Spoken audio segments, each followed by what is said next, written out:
এতক্ষণ বিচে ছিলাম, বিচে অনেকক্ষণ ভিডিও করলাম, তারপর মানুষের প্রচুর অ্যাক্টিভিটিস দেখলাম। এখনও বিচে অনেক মানুষ, আর এখন প্রায় সন্ধ্যা হয়ে গেছে, অলমোস্ট 6:30টার কাছাকাছি।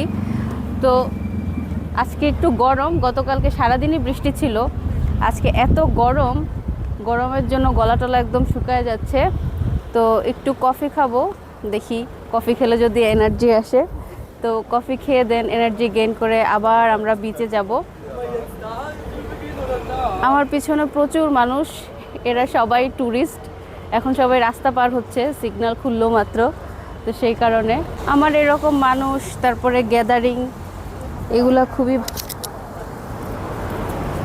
কার যেন কুকুর আমার পায়ের নিচে পড়ছে, এরা আবার কুকুর নিয়ে ঘুরতে যায়। তো যাই হোক, আমার এরকম প্রচুর মানুষজন, তারপরে গ্যাদারিং, এগুলা খুব ভাল লাগে। একদম লোনলি লোনলি প্লেসে আমার ঘুরতে ভালো লাগে না। তো যার কারণে আমি ট্রাই করি যে একটু ক্রাউডি প্লেস চুজ করার জন্য। যখনই ঘুরতে যাই দেখি যে মানুষজন কোথায় বেশি আছে, কোথায় মানুষের অনেক বেশি অ্যাক্টিভিটিস আছে। কারণ মানুষ কি করে, মানুষের অ্যাক্টিভিটিসগুলো দেখতে আমার খুব ভাল লাগে।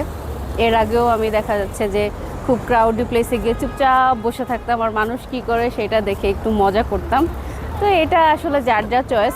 আবার অনেকেই আছে একদম পিসফুল থাকতে পছন্দ করে, চুপচাপ বসে থাকাটাই তাদের কাছে মনে হয় যেন একদম শান্তির। কিন্তু আমার ওরকম ভালো লাগে না। এই হচ্ছে আমার কফি। তো কফি খেয়ে একটু এনার্জি গেইন করতেছি, আবার বিচে যাব, গিয়ে একদম চুপচাপ বসে থাকবো। এখন অনেক ঠান্ডা, গতকালকে অনেক বৃষ্টি হয়েছিল, গতকালকে অনেক বেশি ঠান্ডা ছিল। তো আজকে কম্পারেটিভলি ঠান্ডা একটু কম, তো সেই কারণে আজকে ঠান্ডা কম্পারেটিভলি একটু কম, যার কারণে ভালো লাগছে। কারণ অনেক বেশি ঠান্ডা হলে বিচে একদমই বসা যায় না, ঠান্ডায় হাত পা একদম জমে আসে। অনেক বেশি ঠান্ডা আমার পছন্দও না।